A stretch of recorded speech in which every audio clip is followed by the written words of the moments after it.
Halo, saya Enggar Nindionatan, saya calon guru penggerak angkatan 9. Kali ini saya akan membahas tentang pembelajaran berdiferensiasi dari koneksi antar materi 2.1. Sebelumnya, ini ada quote yang luar biasa. All knowledge is connected to all other knowledge. The fun is in making the connection. Di materi 2.1 pembelajaran berdiferensiasi, kita akan membahas bagaimana pembelajaran berdiferensiasi itu bisa dilakukan. Yang pertama, apa itu pembelajaran berdiferensiasi? Pembelajaran berdiferensiasi adalah serangkaian keputusan masuk akal yang dibuat guru yang berorientasi kepada perbedaan kebutuhan belajar murid. Karena selama ini kita melakukan pembelajaran, tentu secara tidak kita sadari bahwa setiap murid itu memiliki perbedaan antara minat, kemampuan, kemudian cara belajar. Nah, bagaimana cara melakukan pembelajaran berdiferensiasi di kelas? Untuk melakukannya ada beberapa cara supaya kita bisa melakukan pembelajaran berdiferensiasi di kelas, yaitu memperhatikan 3 aspek kebutuhan murid. Ada kesiapan belajar murid, minat murid, profil belajar murid. Nah, dari ketiganya ini merupakan hal-hal yang penting yang perlu guru perhatikan dalam melakukan diferensiasi pembelajaran. Kesiapan belajar. Kesiapan belajar adalah kapasitas untuk mempelajari materi, konsep, atau keterampilan baru. Jadi, setiap kesiapan murid akan membawa murid keluar dari zona nyaman mereka dan memberikan mereka tantangan. Namun, dengan lingkungan belajar yang tepat dan dukungan yang memadai, mereka tetap dapat menguasai materi atau keterampilan baru. Nah, ada banyak cara untuk membedakan kesiapan belajar. Setiap siswa memiliki perbedaan pengetahuan awal pembelajaran. Nah, tapi perlu diingat bahwa kesiapan belajar murid bukanlah tentang tingkat intelektualitas. Hal ini lebih kepada informasi tentang apakah pengetahuan atau keterampilan yang dimiliki murid saat ini sesuai dengan keterampilan baru yang akan kita berikan. Yang kedua adalah minat murid. Minat murid merupakan suatu keadaan mental yang menghasilkan respon terarah kepada suatu situasi atau objek tertentu yang menyenangkan dan memberikan kepuasan sendiri. Nah, apabila kita mengetahui minat murid, kita akan membantu murid untuk menyadari bahwa ada kecocokan antara pembelajaran mereka dengan kecintaan mereka terhadap apa yang mereka sukai. Tentunya ini akan meningkatkan motivasi belajar murid itu sendiri.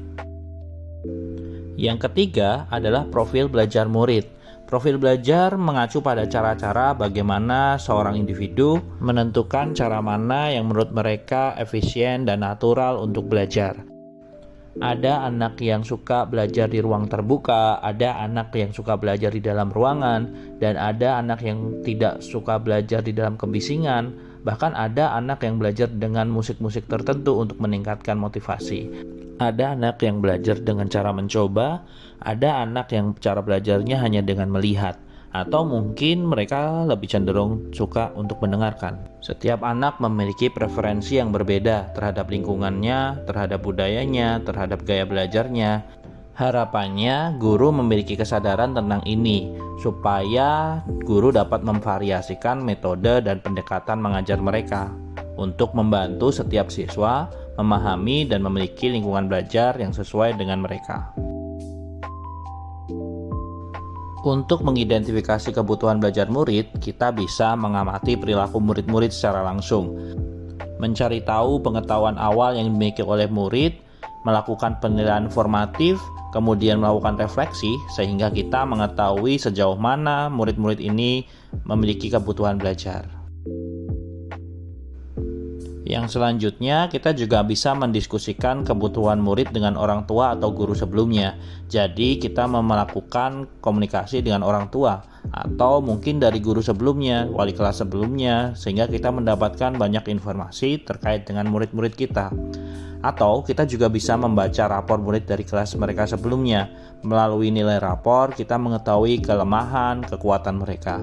Mereview dan melakukan refleksi terhadap praktik pengajaran juga membantu kita untuk memahami kebutuhan dan preferensi belajar mereka.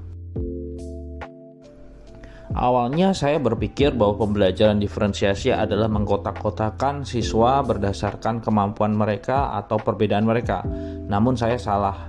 Justru guru disadarkan bahwa setiap murid merupakan individu yang berbeda dan setiap murid memiliki natur yang berbeda.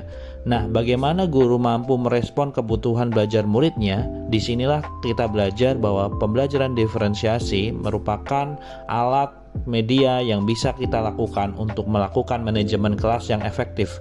Bagaimana guru menciptakan prosedur, metode yang memungkinkan adanya fleksibilitas dan juga mampu mengakomodir perbedaan setiap siswa.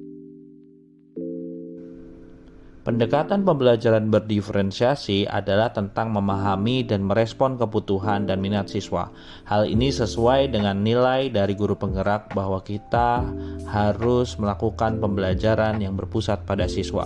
Selain itu, pembelajaran berdiferensiasi juga menuntut kemandirian, inovasi, serta kolaborasi untuk bisa mewujudkan pembelajaran yang bermakna.